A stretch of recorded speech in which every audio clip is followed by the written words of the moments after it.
नहीं है। देश में पीड़ितों की संख्या 40 से 42 करोड़ है। कितनी संख्या है? 40 से 42 करोड़ है। और केंद्र में सरकार बनाने के लिए जो 20 करोड़ का साथ पा जाता है वो केंद्र में अपनी सत्ता बना लेता है। बना लेता है कि नहीं? और पीड़ितों की ही ओर से, और पीड़ितों की संख्या 40 से 42 करोड़ है। ये आवाज फतेहपुर जनपद से लगातार 3 साल से चल रही है। और जितने भी कार्यक्रम मैंने किए, सभी कार्यक्रम मीडिया के साथ किया, चैनलों के साथ किया, यूट्यूबरों के साथ किया, तमाम सोशल लोगों के बीच में इसकी चर्चा किया। इतना ही नहीं, जिला अधिकारी से लेकर के तहसील घाट तक कोई अधिकारी नहीं बचा जिसको हमने ज्ञापन न दिलाया हो। इतना ही नहीं, जिले के जितने भी विधायक हैं, पूर्व विधायक, वर्तमान विधायक, पूर्व सांसद, वर्तमान सांसद, चेयरमैन, सबको ज्ञापन दिलाने का काम किया है।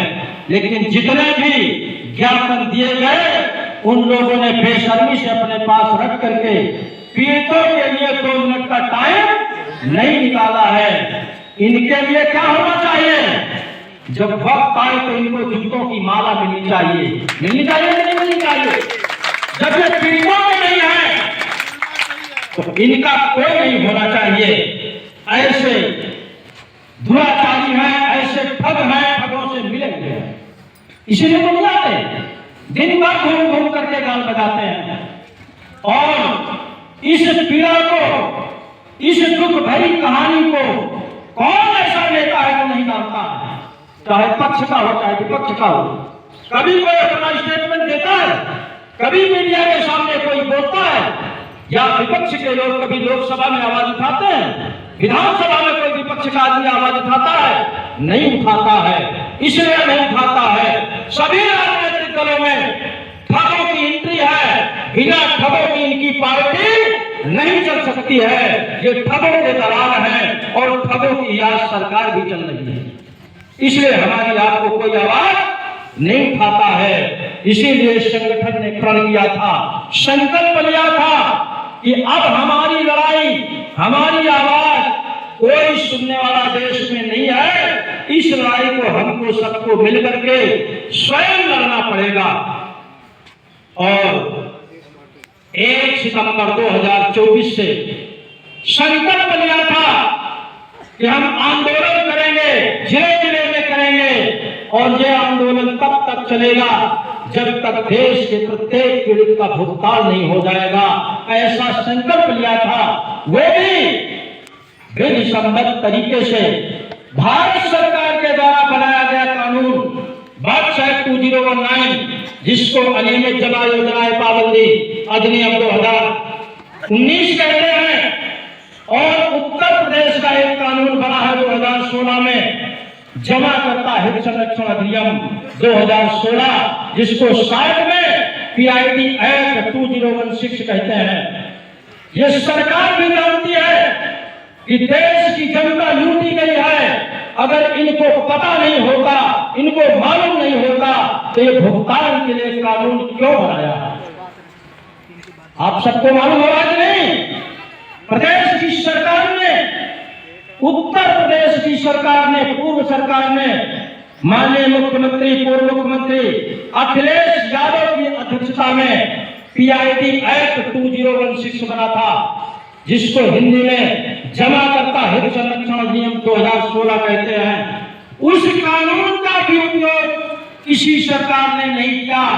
बर्ड्स एक्ट 2019 में बना, उसका भी किसी सरकार ने उपयोग नहीं किया। ये क्या है? पीड़ितों के साथ दुर्व्यवहार है कि नहीं? पीड़ितों को कोई भी तवज्जो नहीं दी जाती किसी भी सरकार के द्वारा, किसी भी पार्टी के द्वारा। इसीलिए हमारा संगठन ठगी पीड़ित जमा करता परिवार, जिसके मुखिया आदरणीय मदन लाल आजादी है, वो भी एक बहुत ही प्रखर कोर्ट के कानून का बहुत बड़ा अनुभव है। उन्होंने इस कानून को सर्च किया और पूरे भारतवर्ष में मिशन भुगतान भारत यात्रा का कार्यक्रम चला करके जन जागरूक करने का काम किया। इस कानून के तहत तमाम जिलों में भुगतान पटल की स्थापना कराने का काम किया और इसी कानून के तहत आपके फतेहपुर जनपद में भी पिछले साल भी जिलाधिकारी कार्यालय में पटल खुला। उसके तहत सबके आवेदन जमा हुए कि नहीं?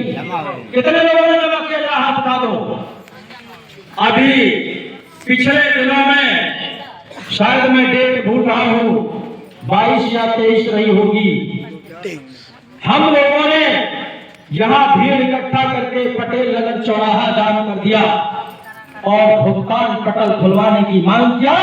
भुगतान पटल खुला भी, लेकिन हमारे ही पीड़ित साथी, हमारे ही बीच के तमाम कार्यकर्ता जो दलाल टाइप के हैं, फ्रॉडी हैं, 420 हैं, तमाम नई नई कंपनियों में जुड़ करके आज भी कमीशन का धंधा कर रहे हैं।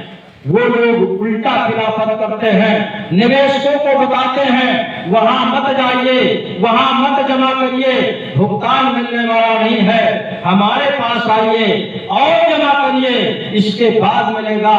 ऐसा पाठ पढ़ाते हैं निवेशकों को। और वीडियो के माध्यम से मैं हमेशा जिले को नहीं पूरे देश को मैसेज देता आ रहा हूं कि अब कोई भी देश की जनता किसी के झांसे में ना आवे, कोई भी चिटफंड कंपनी में पैसा न जमा करे। लेकिन आज भी हमारे आपके बीच में बहुत से भोले लोग पड़े हैं, और भोले नहीं, मैं तो उनको महाभोले कहता हूं। इसलिए अगर उनका एजेंट दामाद बन के आ जाए, शाहू बन के आ जाए, तो फिर वो एजेंट नहीं देखते, कंपनी नहीं देखते, दामाद देखते हैं, बहनोई देखते हैं, शाहू देखते हैं। और इसके पहले भी यही हुआ है। उन शाहरों को देखिए, उन जीजा को देखिए, उस मामा को देखिए, सारे रिश्ते क्या हो गए हैं? धड़ाम हो गए हैं। तमाम की ससुराल छूट गई, सलमान छूट गया। रिश्ते के माध्यम से पैसा जमा कराया, रिश्ते के दम पर जमा कराया, और वो पैसा आज तक वापस नहीं मिला। वही काम फिर कर रहे हैं लोग। इसलिए मैं आप सबको सतर्क करना चाहता हूं, किसी के झांसे में मत आइए। भारत सरकार का बनाया हुआ कानून, सरकारें चली जाती हैं, सरकारें बदल जाती हैं, लेकिन आपका जो कानून है वो संविधान में दर्ज रहता है, और जो संविधान में दर्ज होता है वो जनता का अधिकार होता है। आप लोग तय कर लीजिए, ये 2019 प्रत्येक निवेशक का अधिकार है। इसके तहत कलेक्ट्रेट में अपना आवेदन करिए और 180 दिन में अपने भुगतान की प्रक्रिया शुरू कराइए। और ये भुगतान की प्रक्रिया साधारण शुरू होने वाली नहीं है। आप सबको पता है, अगर सरकार की नीयत अच्छी होती, चाहे प्रदेश की सरकार हो, चाहे केंद्र की सरकार हो, तो कानून बनाया था जिस समय, अब तक प्रत्येक निवेशक का भुगतान कर दिया होता। लेकिन नियत साफ न होने की वजह से उस कानून का प्रचार प्रसार आप सबको स्वयं करना पड़ रहा है, पीड़ितों को करना पड़ रहा है संगठन के माध्यम से, जबकि ये काम सरकार का है। अभी आपने देखा होगा 1 जुलाई से भारतीय न्याय संहिता कानून एक सरकार ने बनाया, उसका कितना पत्राचार किया, कितना प्रचार प्रसार किया, पेपर में आया, टीवी में आया, व्याजा में आया, सब जगह उसका प्रचार प्रसार किसने कराया? सरकार ने कराया। और उसका प्रचार प्रसार करा करके 1 जुलाई 2024 से लागू कर दिया कि नहीं लागू किया? और आपके भुगतान वाले कानून का ना तो प्रचार कराया सरकार ने, ना आज तक लागू किया, तो भुगतान कहां से करेंगे? इसलिए सरकारों की नीयत अच्छी नहीं है, न राजनीतिक दलों की नीयत अच्छी है जो आपकी आवाज नहीं उठाते। किसी के भरोसे मत रहिए, इस कानून के भरोसे रहिए जो आपका स्वयं का अधिकार है। इसी कानून के तहत आप सबका भुगतान मिलेगा। दूसरा मैं बता दूं, संगठन के माध्यम से पटल तो खुल गया गया है, लेकिन कोई भी अधिकारी सही ढंग से काम नहीं करना चाहता। आप सबको एकजुट होकर के फतेहपुर जनपद में जिस तरह से 10 लाख लोग हैं पीड़ित, जिनका तमाम कंपनियों में पैसा जमा है, सभी लोग इकट्ठा होकर के उस पटल में जो खामियां हैं, अभी जो हमारे जिलाध्यक्ष बता रहे थे कि 100 लोग अगर आते हैं तो 50 का ही फार्म जमा होता है, 200 लोग आते हैं तो 100 का ही फार्म जमा होता है। इस तरह की और भी जो तमाम चुटपुट वाली खामियां हैं, उनको सब लोग मिलकर के दूर कराइए। और वो दूर कराने का एक ही तरीका है, आप लोग जनमत तैयार करिए और लाखों की संख्या में तैयार होकर के कलेक्ट्रेट को भेज लीजिए। और जब तक ये खामियां दूर न हो जाए, आपका भुगतान का दावा जमा न हो जाए, तब से वहां से हटने का नाम न लीजिए। उसी दिन सारी खामियां दूर हो जाएंगी, आपका भुगतान पटल बराबर चलेगा। लेकिन भुगतान सभी लोग पाना चाहते हैं, एजेंट सभी भुगतान कराना चाहते हैं, लेकिन बेचारे कुछ एजेंट ऐसे हैं जो रात दिन मेहनत करते हैं, रात दिन भुगतान का चिंतन मंथन करते हैं, और तमाम एजेंट अपने अपने घरों में सो रहे हैं। एजेंट लोग उनको निवेशकों को भड़काने का काम करते हैं, जो दलाल टाइप के लोग हैं। इसलिए हम निवेशकों से सीधा बात करना चाहते हैं, जिनको भुगतान प्राप्त करना है। आप किसी की मत सुनिए, जो भारत सरकार ने कानून बनाया है, इसके तहत अपना भुगतान का दावा जमा करिए। इस कानून के बारे में आपको नहीं मालूम, आप अपने मोबाइल में सर्च कर लीजिए। पढ़ना नहीं आता, किसी पढ़े लिखे को पढ़ा लीजिए। अगर और अच्छे ढंग से जानना है, किसी वकील से पढ़वा लीजिए। आपको एक एक पॉइंट पता चल जाएगा कि सरकार ने हमारे भुगतान के लिए कानून गारंटी वाला बनाया है। और गारंटी क्या है? आपके आवेदन से 180 दिन में भुगतान की गारंटी देता है, जो भारत सरकार ने बनाया है, वो भी आपकी जमा रकम से। जो आपने जमा किया है उसका 2 से 3 गुना भुगतान 180 दिन में देना है। ये कानून कहता है, मैं नहीं कहता। इसलिए इसका आप लोग प्रचार प्रसार करिए। और हमने जिस तरह से पहले घोषणा किया था, अगर आप लोगों ने बराबर साथ दे दिया, एक ही दिन में लाखों की तादाद में अगर आवेदन कर दें, तो जिले का शासन प्रशासन में हड़कंप मच जाएगा। सारा काम छोड़ करके आपका पहले काम करेंगे, क्योंकि आपके पास जनमत तैयार होगा। चाहे शासन हो, प्रशासन हो, प्रदेश की सरकार हो, केंद्र की सरकार हो, अगर वो डरती है तो किससे डरती है? जनता से, जनमत से। बाकी वो किसी को डरने वाले नहीं है। वही हाल उनके नेताओं का है, वही हाल विधायकों का है, वही हाल सांसदों का है। मैंने कई बार उनकी बातें बताई है।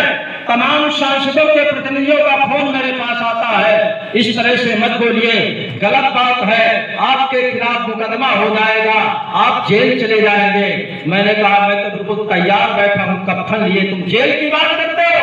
अगर भुगतान के लिए मुझे ऊपर भी जाना पड़े तो इसकी कोई मुझे चिंता की बात नहीं है। और उन विधायकों को मैंने अपने ही प्रतिनिधियों से उनके आवासों पर ज्ञापन दिलाया है कि आपके पास भुगतान नहीं है, लेकिन आप अपने विधानसभा में अपने क्षेत्र की जनता के भुगतान की आवाज को उठा सकते हैं। आपके पास भी एक कानून है, प्रदेश सरकार ने बनाया है, PID एक्ट 2016, जिसको जमा करता हित संरक्षण अधिनियम 2016 कहते हैं। उसके माध्यम से आप विधानसभा में आवाज उठाएं, सांसदों को दिलाया। आपका भी कानून है, आप लोकसभा में इसकी आवाज उठाइए।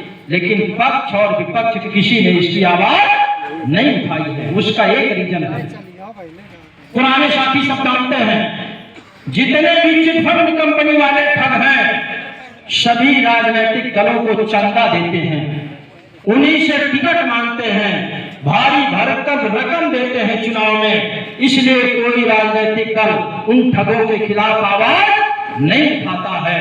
इसलिए साथियों, आपसे निवेदन है, ये आपकी लड़ाई आपको स्वयं लड़ना है। कोई भी आपका साथ देने नहीं आएगा। अगर वास्तव में आपकी गाढ़ी कमाई है, खून पसीने की कमाई है, तो इसको गौर रखिए। इस कानून के तहत अपना भुगतान का दावा जरूर जमा करिए, तभी आपका भुगतान मिलेगा। बाकी आपका कोई सहयोग करने वाला नहीं है। अगर भारतवर्ष में कोई आपकी बात सुनने वाला है तो वही एकलौता संगठन ठगी पीड़ित जमा करता परिवार। इसके अलावा एक भी संगठन नहीं है जो आप सबके भुगतान की बात करता हो। एक छोटी सी बात बता दूं, लोगों को भ्रम में डालने के लिए सरकार ने क्या किया है। फिर जब हम लोगों ने पिछले साल 31 जुलाई 2023 में जंतर मंतर में धरना की घोषणा किया था, तो सरकार ने आनंद थाना ने पोर्टल जारी किया था सहारा के लिए, और उसमें घोषणा किया था कि प्रत्येक निवेशक को 10,000 रुपए दिया जाएगा। ऐसा था ना, मालूम है ना। लेकिन उसमें भी क्या हुआ, कुछ लोगों के खाते में 10,000 डलवा दिए, बाकी किसी के खाते में पैसा नहीं आया। और उस पोर्टल में नीचे एक लाइन लिखी हुई है, अगर किसी ने किया होगा तो पढ़ा होगा कि जो इस पोर्टल के माध्यम से आवेदन करेगा वो कंपनी के खिलाफ कहीं शिकायत नहीं करेगा। अब बताइए, आपका 10 लाख जमा है, आपका 2 लाख जमा है, आपका 3 लाख जमा है, और 10,000 ले लीजिए, चुपचाप अपने घर बैठिए। सरकार की नीति है। किस कानून के तहत पोर्टल जारी किया? हम लोगों ने जवाब मांगा, जवाब नहीं मिला। अब दूसरा फंडा फिर अपनाया था, जब संगठन ने 1 सितंबर से घोषणा कर दिया कि जब तक भुगतान नहीं होगा तब तक ये आंदोलन हमारा चलता रहेगा। आनंद फानंद फिर वही काम किया। इस बार घोषणा कर दिया कि प्रत्येक निवेशक को 50,000 मिले। उसका जमा 5 लाख है, कितने मिलेंगे? 50,000। और ये महीने 2 महीने खेल चलाएंगे और इसके बाद उसको भी बंद कर देंगे। ये खेल सरकार का 2016 से चल रहा है, PACL का 2014 से चल रहा है, और भी कंपनियों का चल रहा है। इस सरकार की नियत है इसी तरह टरकाते रहो, टरकाते 10-20 साल में तो पैसा लेने वाले आधे मर जाएंगे, आधे भूल जाएंगे, आधे के पेपर खो जाएंगे, हमारी सरकार अमर हो जाएगी और इस देश के महाठग अमर हो जाएंगे। ऐसी सरकार की नियत, ऐसी गंदी सोच। लेकिन संगठन ने सबको जागृत कर दिया है। यह आंदोलन फतेहपुर जनपद में ही नहीं, पूरे देश में चल रहा है। देश के लगभग 350 जिलों में चल रहा है, और इसका मैसेज प्रदेश सरकार नहीं, केंद्र की सरकार तक जा रहा है और तेजी से चर्चा का विषय बना हुआ है। क्योंकि ऐसा ये आंदोलन ऐतिहासिक हुआ है। आंदोलन तो बहुत हुए हैं, उसमें तमाम राजनीतिक दल शामिल हो जाते थे, लेकिन ये ऐसा एकलौता आंदोलन है भारतवर्ष का कि लगातार 64 दिन हो गया और ये आंदोलन बेचारे वही पीड़ित चला रहे हैं। किसी भी का सहयोग एक पैसे का नहीं है, न तन से है, न मन से है, न धन से है। कि है किसी का बोले